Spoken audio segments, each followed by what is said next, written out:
Now, I can do one of two things. I can either start spending 100 hours a week trying to find what are the new and emerging opportunities, or I can find someone like Intelligent Investor who's got a track record of doing the work for me. Intelligent Investor's it's my turbocharger. Hello, I'm Tony Kaye. I'm the editor of Eureka Report, and today I'm talking financial planning with Carol Tawfik, one of our financial advice commentators. Hi, Carol. Hi, Tony. Thanks for having me. Carol, I wanted to talk today about investment and wealth management for people in their 30s. And as part of a series we're going to do just on different age bands. And looking at people in their 30s, I just wanted to talk about, the considerations that people should be thinking about in that age band. Yeah, I think it's a great time for anybody to be thinking about their money in their 30s. I think one of the main benefits that people have at that time is the value of time. We so often leave these decisions about money and our superannuation and so on till much later on. But for anyone who's able to bring that decision making forward and make some investment decisions in their 30s, they'd be making some real massive headway by doing that. So I think it's a really exciting time to be investing and doing those sorts of things. You've got time on your side, haven't you? When you're at that age. Yeah, absolutely. I think the benefit of compound interest and even just small incremental investments or small incremental decisions that you make at that age can have a remarkable effect over time. So I think even though perhaps in your 30s you're busy thinking about lots of other things, seeing the evidence of what can be achieved by even small changes in your decision making or small investments early on can be really quite exciting. I suppose a lot of people in that age group, part of the consideration is saving for a house. Young children may be on the scene, so there's considerations around them as well. So is a part of it allocating, what money you have into different types of assets that you want to invest in? Yeah, I think that's quite a common question that comes up is, look, I'm saving for a deposit or I'm putting money on the mortgage, isn't that all I should be doing at this age? And I think that's a fantastic strategy, and for most people that will be the core strategy. In some cases it could be worth considering not only investing in the home and putting any surplus funds towards the mortgage, but also considering some investment outside of the mortgage. Perhaps many years ago it wasn't as compelling to do that when interest rates were quite high, but I suppose now with interest rates being fairly low, with those that have an appetite to take a little bit more investment risk, it could be a viable strategy to have some separate growth type of investment alongside the contribution to the mortgage, which can go towards, other lifestyle expenses down the track. I think one of the other things also, which is a decision that is made separate to what is happening in the mortgage, is the superannuation question. So I think, of course, it can be probably difficult for some to justify contribution to super in their 30s, given the preservation and the time until you are able to access the superannuation funds.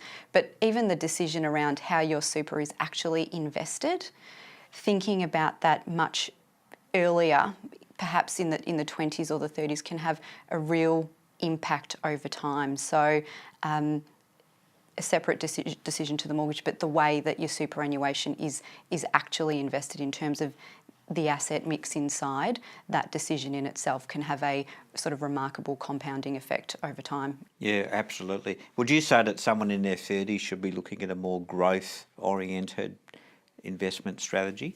I think, of course, it depends on every individual's feeling towards risk and how they feel about ups and downs and their tolerance to volatility in the market. But the reality is you will have, 30 odd years at that age until you can access superannuation. So by default, you have a long-term investment time horizon. So for many, taking a more growth-oriented approach does work out to be appropriate early on, because there is plenty of time to ride out all of those ups and downs, bearing in mind, of course, your own tolerance to that sort of volatility. But certainly in taking on more risk, typically you should be able to expect a higher return over time. So even a 1 or 2% higher return as a result of taking a more growth-oriented approach can really have a marked impact over time. In some cases, a surprisingly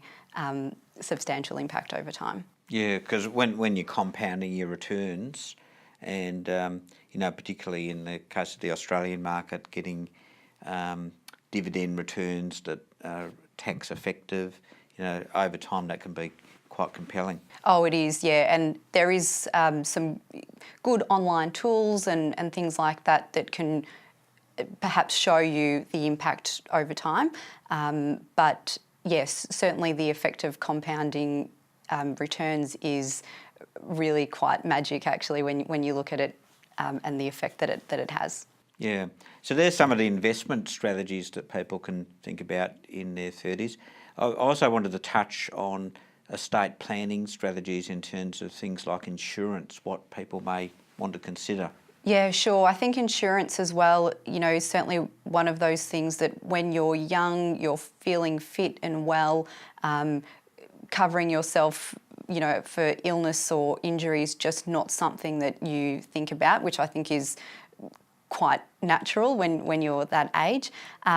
Certainly, however, if you consider your situation and ask yourself, if I was no longer able to earn income, or if I was no longer around, would the people around me suffer, or would I potentially suffer as a result of not having income? If the answer to that is yes, then thinking about insurance should certainly be front of mind.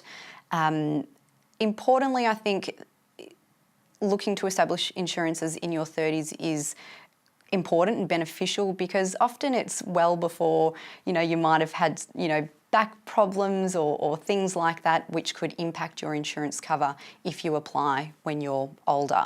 So there's great benefit to applying when you're a little bit younger, perhaps in your 30s or even your 20s, of course, in terms of getting cover without some of those exclusions, perhaps that the insurance company might attach if you've had various health issues. Yeah, absolutely. Unfortunately, the older we get, the more things get added to the list. Oh, absolutely. And I think, things like back issues are really common issues in terms of exclusions or loadings that apply on insurance policies. Mental health also is one of those issues that can, later sort of attach itself to your insurances. So certainly, there is benefit to getting insurance early from a cost perspective, but also, as we say, potentially before other health issues come to play. Yeah, and there's a bit of a suite of insurance products under these: your life insurance, your total and permanent disability insurance, and then your income protection insurance. They're all pretty much in the mix in terms of what people should be looking at. There is also a critical illness policy or trauma, as it's commonly called. And again, not everyone will necessarily need the entire suite of insurances that exist, but often, depending on circumstances, there's a combination of those which will give you the peace of mind that you're reasonably well covered if, unfortunately there was, illness or injury that you were facing.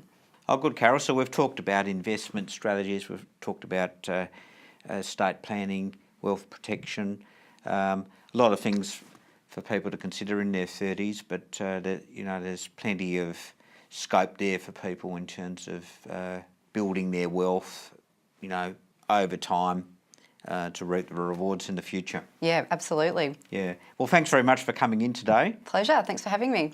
Please join us again next time. I'm Tony Kaye, the editor of Eureka Report.